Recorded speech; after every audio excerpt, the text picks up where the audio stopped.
morning, everybody. It's been a hot minute since I've made a video. Hopefully they can become a little more regular because I've had so many thoughts that I've wanted to share and cool things that I've been learning. Recently I started reading a book called When Panic Attacks. I was introduced to this book I think like last fall sometime and hadn't gotten into it, and then all of a sudden I had to read it for school. So we only had to read a few chapters, and I'm like, no, I'm reading all of it because someone told me to read it and I'm obedient. I'll read it. So the last several months, my anxiety has been very high and I haven't loved it, and I can find all the reasons why: stress with school, stress with family, hormones, allergies are like insanely high, and constant histamine is a great way to kick into anxiety overdrive. There's all these things happening. My son's going through a really hard anxiety battle himself right now, and so I'm trying to navigate that, and just lots of things on Heather's plate. So I've noticed the last couple of weeks that I seem to feel a little bit of shame and a little bit of guilt, and I think I'm a little bit embarrassed also that I'm still having this battle. I'm still doing this thing. And how am I supposed to be a family life coach? And how am I supposed to want to help people through their anxiety when I still myself am an anxious nutcase? Excuse me. It's been really hard. It's been difficult. And I've been trying different things.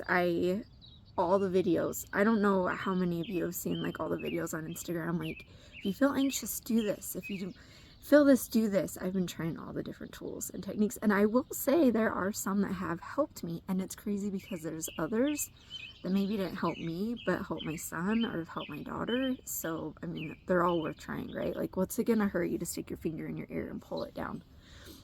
Nothing. And no one will even know what you're doing. You just look like you're picking your ear for a minute. But I've been trying all the things because I'd like to be able to find some relief. And I love that all of these different techniques and different methods and breathing and like all these different tools are popping up now, because in the past, the few times that I tried medication, like I just don't do well on medication. It just does not work for me. It probably does work. I don't know. It doesn't. We weren't friends. I'm not friends with anything. I can't even take ibuprofen. So medications just don't do well in Heather's body. So I've loved all these different techniques that pop up because there's things that like I can try. Like, I don't just have to sit and feel hopeless, right? Okay, so what I'm getting at. In school a couple weeks ago, I'm taking a family stress and coping class, and we were learning about anxiety and the physiology of stress and anxiety on our bodies and all of those things. And it struck me because we read that researchers, and I want to go back and find these references because I want to know this for real. Researchers have found, they have determined that anxiety is in every human being. Everyone is capable of anxiety. And they have determined it's in every species. They have even found anxiety in a sea slug. A sea slug. Like, what is that poor little creature like anxious about? But there's anxiety everywhere. And that kind of like made me happy but sad at the same time, because it's one of those moments you don't feel alone, and you try to start to normalize how you feel. But I still just feeling guilty. Like, okay, sweet. So I'm not alone, but I'm tired of feeling this way. So last night, soaking in my mustard bath, which, has anyone done exposure therapy kind of stuff? I didn't realize I hadn't taken a mustard bath since before the extreme mental breakdown of Heather in 2019, 2020. So this was kind of hard, but I made the most of it. I sat for the full 20 minutes. I didn't give up. Anyway, we should talk about that too, exposure therapies. I'm reading in my When Panic Attacks book. I think it's by David Myers, if you want to look it up. That might be his name. David something. I'll share it. Anyway, he's talking about the DSM-5 and the diagnostic tools and everything that doctors have or psychiatrists have or whatever to diagnose you, and all the different types of anxiety there are, depression, all those things. And I'm just feeling bad. I'm like, I have checked 5 of these boxes off now.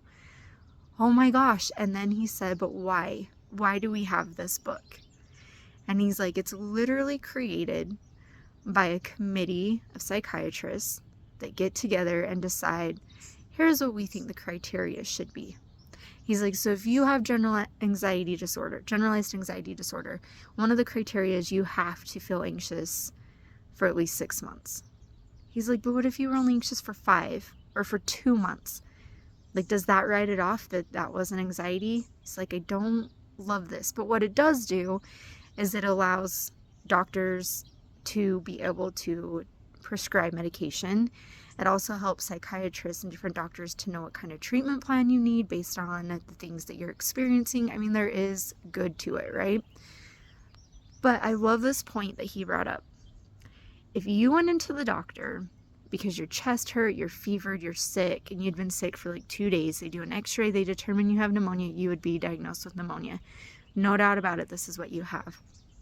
And he said, but you actually cannot be diagnosed with anxiety or depression because they are not diseases. There's not a disease happening in your brain. Side note, schizophrenia, bipolar, manic depressive, there are actual diseases of your brain. But what this doctor's talking about is the social anxiety, the OCD, the things that I feel, that you feel, the sad days, the scared days, the things that pop up that create those somatic feelings, those physical feelings that you're like, I'm gonna die. But the doctor keeps telling you, no, you're not. You're completely fine. This is what we're talking about, okay? He's like, they're not actual diseases. There's nothing wrong with you except that you still need help and you need treatment and you need compassion and you need love. But there's nothing wrong with you. And that made me feel so relieved. It started to release some of the shame. I've been told this before many times, but something about reading it last night, there's not actually something wrong with me. He goes on to say that scientists are trying to figure out why. They don't know why some people are more anxious or have more depressive symptoms than others. They don't know why. Some people just seem to be more happy. Some people seem to be more anxious. And yes, you can be happy while you're anxious. They don't know why. Some are just that way. And so the way I started to think about this was, anxiety is a reaction. So I have Ehlers-Danlos, I have a collagen disorder, and I bruise very easily. I also get inflammation really easily. I am achy a lot of the time, and I'll have a random bruise a lot of the time. That's a reaction that I have. I get tension headaches from anxiety. That's also a reaction I have to stress. Anxiety is a reaction. And I just sat there and I thought about that all night. This is how my brain reacts to things. This is how I react. This is how my body reacts to the anxiety and to the stress. Like, let that sink in a little bit.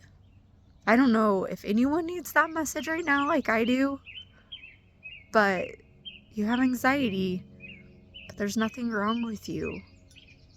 Okay, I am going to go side note. This video is going a lot longer than I wanted.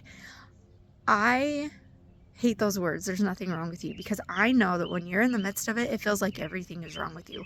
You're having a heart attack, you have a blood clot in your brain, you've got cancer somewhere. Like, I know, I get it. I get it. But it's not a disease. I'm not ill. I'm not sick.